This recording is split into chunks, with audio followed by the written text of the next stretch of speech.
오늘은 압살롬의 반역에 의해서 할 수 없이 다윗이 피난을 가는 그런 일을 보고 있습니다. 다윗이 급히 피난의 길을 떠나면서 가는데 시므이라는 사람이 그것을 보면서 계속 따라다니면서 저주를 하는 그런 내용이 이 본문에 나오고 있습니다. 다윗이 이렇게 피난을 가는 것은 사울 왕의 그 왕위를 빼앗았기 때문에 하나님이 징계한 것이다, 그렇게 소리를 치고 있습니다. 그 옆에 있는 아비새 장군이 너무너무 화가 나서 이 사람을 그냥 두면 어떻게 합니까? 제가 가서 죽여버리겠습니다, 그렇게 얘기를 할 때 야 그만둬라, 그냥 내버려둬라, 이렇게 하고 있습니다. 오늘 여기서 두 가지 의문점이 생기는데, 하나는 다윗이 왜 시므이가 저주하는 것에 대해서 그만두라고 하는 것인가 하는 것이고요, 또 하나는 왜 시므이는 이렇게 집요하게 그렇게 다윗을 저주하는가, 이것에 대한 얘기입니다. 자, 다윗은 시므이가 저주하는 것에 대해서 내버려두라고 하는데, 그럼 혹 이 시므이에 대해서 무슨가 불편한 것이 있어서 그런 것인가 생각을 해볼 수 있죠. 어떤 다윗과 시므이 사이에 무슨 일이 있었는지 그것이 우리가 알지 못하지만 그런 일 때문에 내버려 두라고 하는 것인가, 왜 아비새 장군이 나서려고 하는 것까지도 막고 있느냐 하는 겁니다. 전혀 이 시므이와 관계가 없다면 그러면 시므이는 왜 이렇게 저주를 할까, 이런 걸 생각해 볼 수 있죠. 오늘 5절에 보면 그 위에 다윗 왕이 바후림의 이름에, 이 바후림 지역에 갔을 때에 거기서 사울의 친족 한 사람이 나오니 게라의 아들이 이름이 시므이라, 그가 나오면서 계속하여 저주했다, 이렇게 씁니다. 여기 정보를 주고 있는 게 뭐냐면 사울의 친족이었다, 이렇게 말합니다. 그러니까 사울 왕가의 아마 가까운 친족인 것은 분명한 것 같습니다. 그러니까 이 모든 일이 자기의 그 베냐민 지파의 사울 왕가 빼앗긴 것이 다윗 때문이다, 이렇게 보고 있는 것 같습니다. 이 시므이가 저주하는 장면이 7절에서 8절에 쭉 나오고 있는데요, 그것을 세 가지로 요약할 수 있습니다. 하나는 사울의 가정에 흘린 피를 여호와께서 지금 갚아주고 계신다, 이렇게 이야기하고, 또 하나는 다윗은 사울의 왕자를 빼앗은 대가를 치르고 있다, 이런 얘기하고 있어요. 세 번째는 이제 압살롬에게 그 왕위가 넘어갔다, 그렇게 강조하고 있습니다. 그런데요, 이 시므이의 저주는 성경에서 이야기하는 것 정반대의 모습을 보고 있습니다. 왜냐하면 이 사울이 죽은 것은 하나님이 그 책임을 물어서, 그래서 하나님이 그를 죽게 내버려 둔 것이고요, 사실 다윗 입장에서는 사울을 두 번이나 죽일 수 있는 기회가 있었지만 그때마다 기름 부은 자들을 내가 죽일 수 없다, 이렇게 해서 살려주었습니다. 그리고 사울의 가족에 대해서도 악행을 하지 않았어요. 오히려 머비보셋을 찾아서 특별히 은혜를 베풀어 준 것을 우리가 잘 알고 있습니다. 이렇게 하나님께서 사울의 왕위를 다윗에게 넘긴 것인데, 이 시므이는 그것을 지어내서 자기가 그렇게 이야기하고 있습니다. 다분히 정치적이고 인간적인 그런 발상에서 나타난 것이다 할 수 있습니다. 이럴 때에 스루야 아들 아비새, 요압 여러 사람 나와 있겠지요. 그런데 아비새가 나서서 내가 저 사람을 죽이도록 하겠습니다, 그럴 때에 저지시킵니다. 왜 그랬을까요? 사실은 시므이가 크게 잘못하고 있습니다. 다윗이 그것을 알고 있어요. 그러면 시므이에 대해서 야단만 치고 와라, 죽이지 말고, 이렇게 해도 되는데 오히려 역으로 이 아비새에게 사울의 아들들아 이러면서 다른 사람께 포함해서 그러면서 그렇게 막고 있고 혼나게 하는 그런 장면이 연출되고 있습니다. 잘못은 다 시므이에게 있는데 왜 이렇게 하시는 것일까? 그 대답이 바로 10절에 보면 나와 있습니다. 이 일은 하나님께서 하신 일이다, 이렇게 보고 있기 때문에 그렇습니다. 또 하나 이유는 11절에서 발견할 수 있는데, 그 내용에 보면 다윗의 상황은 우연히 된 게 아니고 하나님이 전적으로 개입하신 결과다, 자기가 스스로 그렇게 생각하고 있다는 거예요. 그러나 오히려 이 상황을 시므이는 역행해서 다윗을 하나님이 저주하셨다 이렇게 보고 그렇게 집요하게 달라드는 겁니다. 오늘 여기에 다윗의 모습을 보면 정치적이고 인간적인 것을 싹 빼버리고 하나님에 대한 믿음과 신뢰를 가지고 나아가고 있습니다. 그러나 시므이는 이 사울 왕가에 맺힌 원한을 다윗에게 퍼붓고 그렇게 쏟아부으면서 모든 것이 다윗 때문이다 그렇게 하면서 그 자기의 응어리진 것을 이때에 퍼붓는 장면이 연출되고 있습니다. 오늘 이 본문에서 보면 정말 이 어려운 상황 속에 가장 비참한 상황 속에서 다윗이 어떻게 견디고 이겨냈는가 그 믿음을 볼 수 있고요. 어떤 분은 다윗의 신앙의 가장 클라이막스가 여기다 이렇게 이야기합니다. 가장 비참한 상황 속에서 다윗의 태도를 보면 그가 왜 위대한 사람이 될 수 있었는지 그것을 잘 알 수 있다 이렇게 얘기를 합니다. 그러니까 다윗이 위대할 수 있는 이유는 하나는 자기 잘못을 인정했다는 것이 첫 번째입니다.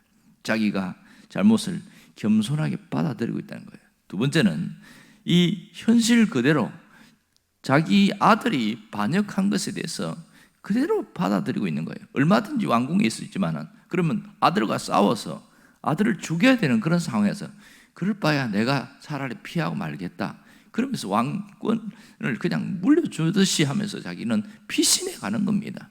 이런 모양새를 취하고 있어요. 그리고 우리가 본 대로 이 시므이의 저주는 철저하게 하나님의 편에서 바라보고 있는 겁니다. 이것은 하나님이 저주하도록 하셨기 때문에 하는 것이다. 그렇게 바라보고 속은 쓰리고 아프지만 그렇게 견디기 힘들지만 그렇게 이해를 하려고 하고 있어요. 그리고 마지막에 네 번째로 다윗은 자신의 미래까지도 온전히 맡기는 그 태도를 보이고 있습니다. 오늘 12절에 보면 정말 중요한 이야기를 하고 있어요. 혹시 여호와께서 나의 원통함을 감찰하시니 오늘 저주하는 것 때문에 여호와께서 선으로 내게 갚으시다 이렇게 말합니다. 선으로 내게 갚아주실 것이다. 이 점이 대단히 중요한 것이죠. 지금 내가 이런 형편에 있지만 혹시 내가 억울한 게 있으면 하나님이 그것을 보상해 주실 것이다. 그런 마음을 가지고 견디고 있다는 것을 보게 되었습니다. 우리도 살다 보면 이런 억울한 일을 참 많이 당합니다. 때로는 이 시므이와 같은 사람들을 종종 만나게 됩니다. 사람이 살면서 어려움을 당할 때에 세 종류의 사람을 만난다고 합니다. 첫 번째는 많은 위로와 용기와 도움을 주는 사람이 있더라. 평소에는 또 뭐 그런 줄 아는데 진짜 어려워지니까 다 피하고 다 떠나는데 자기에게 도움을 주는 사람이 있고 아이고 좀 괜찮겠지요 하고 이 어려운 때만 지나면 또 나아지겠지요 하고 오히려 위로해 주는 사람이 있더라. 그런 얘기를 하고 있습니다. 제가 설교 준비하면서 보니까 일본에서 유명한 교포 중에 손정희 씨가 있어요. 이 사람은 컴퓨터를 가지고 굉장히 성공의 신화를 쓴 사람인데 옛날에 야후라는 그런 포털 사이트를 매입을 하면서 크게 추락을 해가지고 바닥을 쳤어요. 그 모든 사람들이 손정희 시대는 끝났다 이렇게 하면서 다 그 주변을 떠났어요. 그 떠나는데 그런데도 거의 200명 가까이가 자기를 떠나지 않고 끝까지 믿어주고 지켜준 사람이 있었어요. 그러니까 근데 다시 뭐 중국의 어떤 또 사업과 연결해서 그가 상당히 많은 돈을 벌었어요. 약 한 10조 가까이. 그런데 나중에 자신을 끝까지 믿어주고 기다려주고 격려해준 그 200명에게 상당한 금액을 그냥 무상으로 너무너무 고맙다고 그렇게 해서 준 그런 일화들이 있습니다.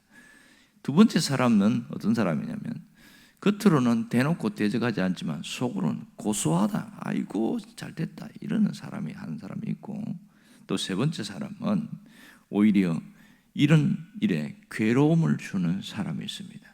상처난 곳에다가 소금을 뿌려서 더 이렇게 힘들게 만드는 그런 사람처럼 그런 사람들이 있더라 이 얘기를 하고 있습니다. 자, 우리가 어려움을 당했을 때에 어떻게 해야 되는가? 중요한 것은 사람의 평가가 아니라 하나님의 평가를 소중히 여길 줄 알아야 됩니다. 이것을 중시하고 가야 되는 것이죠.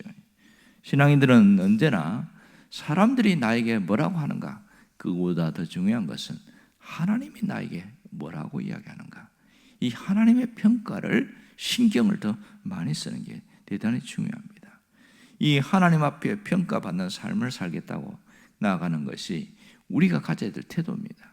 그러면 하나님의 평가를 생각하는 사람들은 자신의 잘못에 대해서 다른 사람을 원망하지 않는다는 겁니다. 지금 이 모든 발단의 원인은 밧세바였습니다. 그런데 다윗의 참회록에 시편 51편이나 또 시편 앞에 나오는 여러 가지 보면 참회록에서 한 번도 밧세바에 대해서 언급한 적이 없어요. 그가 왜 하필이면 왕궁 가까이에서 옥상에서 왜 목욕을 하냐고요. 모든 원인은 그 여자에게 있는데 그것에 대해서는 일절 언급하지 않습니다. 모두 자기 탓으로 돌려버립니다. 이 점이 대단한 것이고요. 또 하나는 하나님의 평가를 생각하는 사람은 모든 사건을 믿음으로 이해하고 모든 환경과 현실을 믿음으로 받아들인다는 것이, 이것이 중요한 겁니다. 하나님의 평가를 바라보는 사람은 태도가 달라지는 것이요. 다윗이 그렇게 했듯이 우리도 하나님의 모습, 하나님이 바라보는 모습으로 그것을 내가 이해하고 받아들일 줄 아는 것이 대단히 중요한 것이죠. 그러니까 현실과 사건에 대해서 믿음으로 재해석하고 신앙으로 재조명해 나가기 때문에 그것을 그냥 묵묵히 견디는 겁니다. 결국은 자기 자신의 입장에서 해석하지 않습니다. 이 시므이와 같이 그런 모습으로 나아가지 않는 것이죠. 또 그런 사람이 있다 할지라도 묵묵히 참고 견디는데요, 정말 중요한 것은 이 현실 속에 어려움이 있을 때에 가장 중요한 건 이겁니다. 오늘 하나님의 뜻에 나를 맡기는 겁니다. 하나님의 뜻에 나를 맡기는 거예요.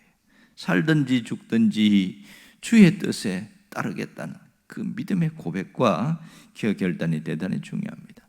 하나님께 온전히 맡길 때에 하나님이 역사하십니다. 우리는 이미 성경에서 이런 사람을 한번 봤어요. 성경에 보면 민수기 12장에 보면 어떤 사건이 나오냐면 모세가 실수를 하는 장면이 나옵니다. 모세가 구스 여자를 아내로 맞이합니다. 아마 아내가 일찍 죽고, 그런데 구스 여자가 흑인이거든요. 그러니까 흑인과 이방인과 결혼하는 것이 가장 탐탁지 않게 여긴 사람이 모세의 누나입니다. 미리암이 상당히 불쾌하게 생각했어요. 그러니까 이 모세는 미리암이 업어서 키웠던 그런 동생이에요. 근데 그런 동생이 실수를 하는 것에 대해서 아주 불쾌하고 네가 어떻게 그럴 수 있느냐 하면서 대놓고 화를 냅니다. 겉으로는 그렇지만 속으로는 모세의 지도력에 대해서 인정하지 않겠다는 겁니다. 그런데요, 모세가 아무 말도 하지 않습니다. 아무 말도 하지 않아요. 자기가 그것에 대해서 가만히 참고, 좀 억울한 면이 있긴 해요. 그런데 왜냐하면 이 미리암이 자기가 지도자가 되고 싶어하는 그런 욕망이 있는 걸 알거든요. 그런데도 아무 말하고 하지 않고 견디고 있는데 나중에 하나님이 나섭니다. 하나님이 누구 편 드는지 아세요? 하나님이 모세 편을 듭니다. 그러면서 모세는 이 모든 사람들보다 가장 온유한 사람이다, 이렇게 평가를 내리면서 하나님이 모세의 손을 딱 잡고 이 미리암의 그 속마음을 아시고 문둥병으로 쳐버립니다. 이런 면들을 우리가 종종 볼 수 있습니다. 가만히 참고 기다리는 것이 억울하고 너무너무 분통이 터지는 일이지만 하나님께 맡길 때 그 다음부터 하나님이 역사하십니다. 다윗도 마찬가지입니다. 그가 이렇게 억울함을 당하고 그렇게 있었지만 결국은 하나님이 다윗이 말한 대로 선으로 바꾸셔서 완전히 뒤집어 놓습니다. 나중에 자신을 저주했던 이 시므이가 어떻게 된 줄 아세요? 이 다윗 왕이 돌아올 때에 한 번만 살려달라고 애걸복걸하는 그런 장면이 연출되고 있습니다. 여러분, 하나님이 선으로 바꾼다는 사실을 알아야 됩니다. 모든 것이 주님의 손에 있기에 주의 뜻에 따르겠다, 그 결단과 고백이 있을 때 우리는 하나님이 우리 편이 되어 줄 수 있다는 사실을 잊지 않기를 주의 이름으로 축원합니다. 기도하겠습니다.